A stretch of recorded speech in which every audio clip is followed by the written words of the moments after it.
fabulous secret powers were revealed to me the day I held aloft my magic sword and said... Oh, wait, no, change the script. We're going to do something a little different. I don't think that really works this time around. This time, I think what we're going to do is... Evelyn has the power! I know there's going to be a lot of haters out there that are not going to be happy about this series, but you know what? I don't care. It was awesome. Hey there, comic book people of the world. Have you seen Masters of the Universe Revelation Part 2 on Netflix? I just recently watched it and I absolutely loved it. I'm hoping we're going to get a second season to this. With me right now, I have AJ, aka GaymerGuy. Hello. He's going to give his perspective on it as well. I'm a much more seasoned fan. I've been a fan since I was a little kid. He just recently started getting into it, which I'm happy that he's giving it a shot. But still, I'm going to give both the perspectives of someone who's a newbie and someone who's been on board for a very long time. Major spoilers ahead! So first of all, I got to say, this was insanely badass. I loved it. What did you think about it? I want you to give like your thoughts at the beginning here before I start giving my thoughts. I thought it was really, really cool because it looked almost like an anime, but it was not. And I really liked the animation and the way they were focused on like other characters because I don't know any of the characters. So it was nice to see backstory about, you know, He-Man's partners and other people. So I like that. If they were like focused on He-Man, it was like Tila, blah, blah, blah, blah, blah. Like, I don't know who they are. So, you know, the fact that you guys got information that you didn't really know helps me get information. So. Yes, I mean, I'm actually kind of happy that we didn't focus solely on He-Man and Skeletor again. I feel like the old Filmation series back in the 1980s, which you haven't seen, focused on the both of those characters exclusively. I mean, we got other characters here and there, but the original show was mainly just a toy commercial, which I know that's one of the problems that a lot of the haters are complaining about, that He-Man and Skeletor were put on the back burner, whereas Teela and Evil Lyn in this series now are the ones that we're focusing on. He-Man and Skeletor were the only two I actually knew going into it, so it was nice to see other characters that I knew nothing about. So I got backstory that I never knew. I even got information that maybe the fans that have been a fan of the show didn't know. So I feel like it gave me time to catch up and really understand everyone, not just He-Man and Skeletor at the same time. Story-wise, I mean, I was really happy with everything. Now, I knew from the trailer that He-Man was going to go all savage, so that was something that we got to see at the very beginning. I'm kind of sad we didn't get more of Savage He-Man. In fact, I like that character. The original He-Man that I started reading was the original 4 comic books that came out with the Masters of the Universe way back in the 1980s, and it had a very savage He-Man, which I'm sure this is an homage to that, not to mention that there's other savage He-Man that have come out in other universes as well. My question is, how big is Savage He-Man's sword? I don't know if I'm the only one that noticed, but when Savage He-Man first attacked Skeletor and he just appeared in front of him, it looked like a Dragon Ball Z fight scene for a second where he would just teleport it right to him. It totally did. Okay, I have to bring up the Fisto scene, and I know Kevin Smith and all of the other writers put this in purposely, but the fact that Fisto actually said he'd love to fist Skeletor, that was absolutely awesome. Speaking of deaths, I was really disappointed to see both Fisto and Clamchamp die at the very beginning. I love both of their characters, and I was hoping for them to be a bit more of the part of the story. No, I'm not the biggest fan, but I'm hoping because they were transformed evil before they died, that their souls were technically going to Subternia.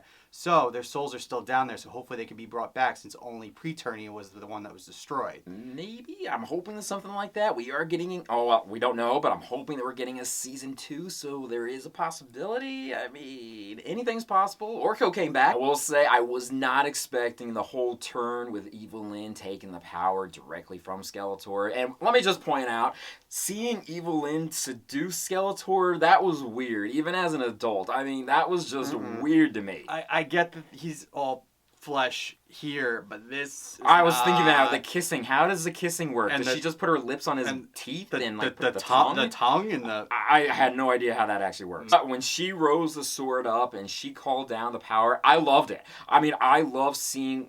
What do they call her? Did they call her Darklyn? Darklyn? Or like Helyn? I don't know. I mean, I think the online people have been saying Helyn, but I love that transformation, and I think like it was great that they put that in, because I never expected her to take the power. And now Scareglow, he's the one that actually said, "All hail Darklyn." So that was the only time we actually saw a name change. That's true. And she's now the third person in this time to use the power in just these couple episodes. We all knew that Teela was going to eventually become the sorceress, so seeing her on screen do that transformation, I thought that was great as well. but it was still cool to see it and see how they were actually going to portray her as the sorceress in this. I wasn't the biggest fan of her look. I'm not really sure. I was kind of hoping for more of like a snake armor / bird falcon like hybrid. I think that would have been cool. I know the comics did their own thing, but I was hoping for the animation version to look somewhat different. Yeah, the backstory of, you know, the bird and the snake, and that was how everything transpired. Yeah. So since they were going to fight, I thought it would be, again, the bird versus the snake together. Yeah, that would have been cool too. I was glad to see Panther being brought into this, and I'm really hoping we get the toy version of him. However, I was disappointed to see him being killed off by Evil Lyn. He died, and then the worst part, he shattered into a million pieces. What I did like, though, is Skeletor's reaction to his death, because you really don't see him care about many people, not even Evil Lyn. So when you saw Panther die, you actually felt his emotion to seeing his beloved friend dead. That was awesome. That was great. It kind of shows that he does have a bond with Panther, similar to how He-Man has a bond with Battlecat / Cringer. My absolute favorite part of the first part was the friendship that developed between Evil Lyn and Orko, so it was absolutely destroyed when he died. But I was hopefully waiting for him to come back in the second part, which he did, and he came back even more in control of his magic, used Bubble properly, and also Evil Lyn saved him at the end from being taken back to Preternia, which made my heart just stop. I loved it. I mean, and I loved Orko's look as well, too. He pulled off the Oracle, and that was something that I think was great. I don't know if this ever happened before, but I was absolutely excited to see the team up between Skeletor and He-Man. I don't know if that's ever been done before, but the way they fought Evil Lyn together was like they were fighting together forever. I mean, the way they were actually saving each other at certain points just showed that how big the disaster was going to be if they did not work together. I thought that was really cool. They have teamed up in some instances in the past, but still, it was great to see it in this animation.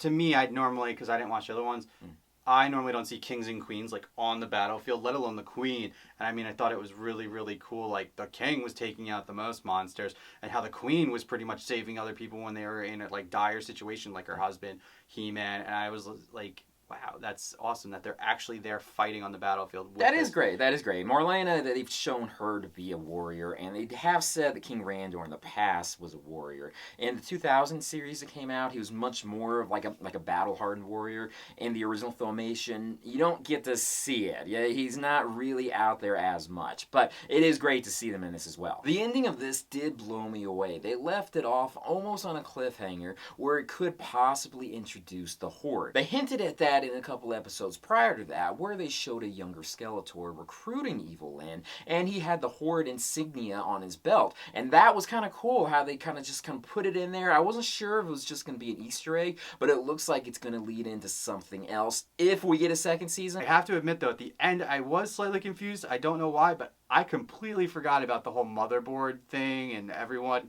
So I thought that was interesting. I'm interested to see what's going to happen to Skeletor, and if we're actually going to get a new figure based on his new look that he's going to get now that he's been infected by Motherboard. There have been a couple past figures in other toy lines that have shown Skeletor being more mechanical and everything like that. There's a laser light version of him, and then the new Adventures of He-Man. So it's very possible that we could get a new figure. We get a couple characters that were given some love in this series, including a few that I'm really happy that they included, including Blade, that was from the original Masters of the Universe live-action movie, and Pig Boy. Pig Boy, if you're not aware, is a kid back in the 80s that won a contest to be in the Masters of the Universe movie, and I'm so glad that they put him in this. I like the development of Beastman. They showed that he was much more a follower of Evil Lyn as opposed to Skeletor.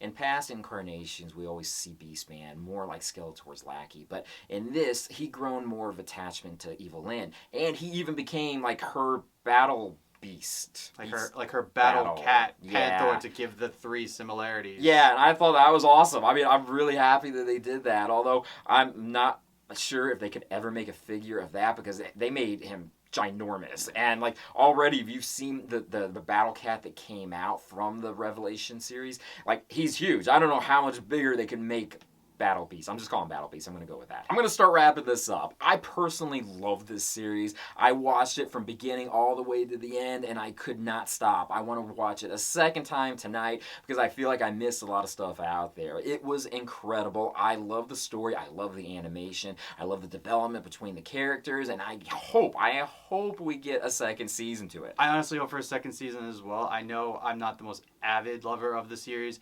But coming into the series now, I fell in love with the series, and I really hope to see more, and I want to see all these characters continue to develop and where it's going to go as well. So I'm very happy to have that. Me, honestly, Orko so far is one of my favorite characters. I find myself actually liking more of the other characters more than I like the main characters. The scenes with him and Evelyn becoming friends was absolutely amazing. Great. And then watching the end when she just extended her arm and said, "No, you don't," I think I was throwing things at my TV. I was screaming. I was jumping for joy. I thought it was the best moment of the entire series. I'm going to end this review at this point. I personally loved it. He loved it as well. I think that it has a lot of positives to it. There are some negatives here and there, but overall, I think this was an incredibly great series. Kevin Smith did a good job on it, and I'm excited and hoping that we're going to get a second season to it. Check it out for yourself and make your own opinion on it. The first 5 episodes launched a few months ago. The second 5 episodes are out now, so you can binge the entire thing without any wait like the rest of us did. But with that, thank you guys for joining me in this video. Be sure to check out my Patreon site, patreon.com/GayComicGeek. You become a patron, you can see extra pictures and videos that I only show to patrons. He's in some of these pictures as well. I'm just going to put that out there. Also, check out my other social media sites, my TikTok site, my Twitter site, my Instagram, and everything else out there. Peace, love, namaste, and I'll see you guys later. Peace. I'm in love with a hero. Funny story, the third wave of the Masters of the Universe figures hit toy shelves before they were supposed to be released. We found these figures on a Walmart shelf. When we went to go ring them up, they didn't ring up at all. So the clerks came over and they said basically that we can't buy them yet. But what did you do? I asked them so nicely. I said, "You don't understand. These look like toys." I said, "But they mean so much. Is there any way we could try to get these toys?" Thankfully, they understood, and they actually rung up a couple of the other toys in place of these since they were the same price and let us get the toys early. So that was really nice. I was so happy about that. So we got them. Right now, I am up to date with all the figures. There's another figure we couldn't find, Spikor. He's somewhere in the sea of my figures out in the living room.